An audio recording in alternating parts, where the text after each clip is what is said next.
Introduction. Craving a delicious pizza, but don't want to wait for delivery? In this video, I'll show you how to make a mouth-watering pizza right in the comfort of your kitchen in under 10 minutes. Who doesn't love pizza? But sometimes waiting for delivery can be a drag. That's why I'm here to show you a quick and easy way to whip up a delicious pizza at home in no time. Forget about ordering in. With my tips and tricks, you'll have a piping hot and fresh pizza ready to enjoy faster than you can say, delivery. Let's get cooking. Step 1. Gather all the ingredients. Pizza dough, tomato sauce, cheese, and toppings of your choice. Step 2. Preheat a cast iron skillet on medium heat for 5 minutes. Step 3. Roll out the pizza dough and place it in the heated skillet. Step 4. Spread tomato sauce evenly on the dough and add your desired toppings. Step 5. Top it off with shredded cheese and cover with a lid to melt the cheese. Step 6.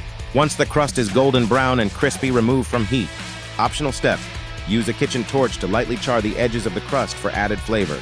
Slice and enjoy your homemade pizza in just 10 minutes. Please don't forget like and subscribe more tips how to make pizza of your own. Thank you for watching.